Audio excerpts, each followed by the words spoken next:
Tanong kanina, kapareho po nung nabanggit ni Sir Allen and Sir Ariel, talagang ang ugat ng mga ito, kahit kanina pa yung ating pinag-uusapan, no, ay corruption eh. Ano po? At kapareho din ang nasabi po nila, especially ni Sir Ariel, kung hindi naghihirap ba, kung hindi naghihirap, walang kurap. At yun nga po, bawat pinag-uusapan natin, laging nakakonekta sa corruption eh.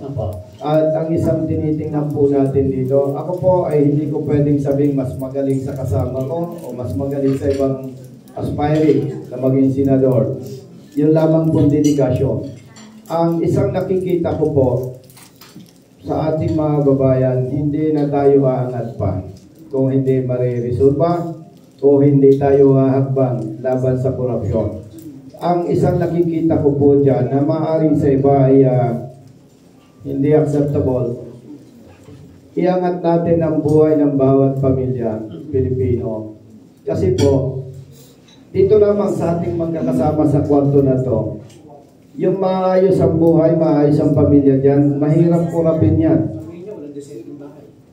Ibig ko po sabihin, hindi ko naman ipinagtatanggol yung ating mga kababayan na tumatanggap ng pera mula sa mga politiko. Ano po? At hindi naman lahat ng politiko ay mahilig magbigay ng pera. Dahil po dito, sa kagipitan ng ating mga kababayan, again, hindi ko dinajustify yung mali.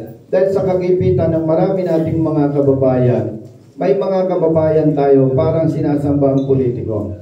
Ibig sabihin po nito, kung iaangat natin ang kabuhayan ng bawat pamilya, walang dahilan para hindi sila maging matalino sa pagboto kung sino ang pipiliin nilang politiko. Ang isang halimbawa po nito, mga sir, mga ma'am, is bigyan ko lang po kayo ng kaunting idea. Marami sa ating mga kababayan, by the way, hindi ako pwedeng manghamak kahit sino man. Kasi may kapatid po akong hindi nakapag-aral, may kapatid ako hindi marunong sumulat. Kaya hindi ako pwedeng manghamak.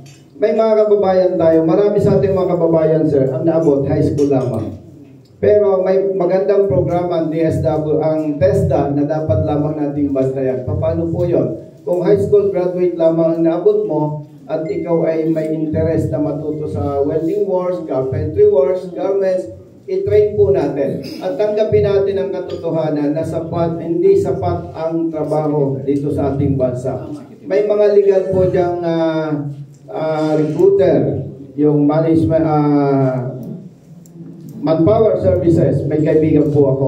Akayin natin yung ating mga kababayan, mag-training sila at bigyan natin ang opportunity na magtrabaho sa ibang bansa. Sa ganung pamamaraan po, nakikita ko, makakatulong ito para gumaan ang pamumuhay ng bawat pamilya. Kapag magaan ang pamumuhay ng mga yan, katulad po na iba nating nakikita, hindi sila makukurap ng ibang korap na politiko. Sa ganung pamamaraan, makakapili ang taong bayan sino ang dapat iboto, sino ang dapat suportahan. Kapag nangyari po yun, ang nakikita ko po, isang step ito para masakal nating unti-unti ang korupsyon. May iba pa pong mga bagay na dapat nating gawin. And isingit ko lang, Sir Daniel, madalas nating nababanggit yung transparency and accountability.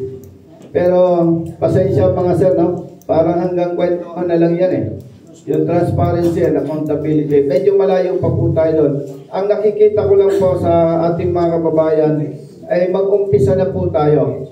Pumili tayo ng iboboto na talagang mapapagkatiwala natin. Suriin po natin mabuti. Dahil lagi ko po sinasabi ito sa aking mga kaibigan at kapamilya, taong bayan ang magpapabago sa kalagayan ng ating bayan. Wala nang iba po. Sa panong pamamaraan, pagpili ng tamang leader sa ating bansa.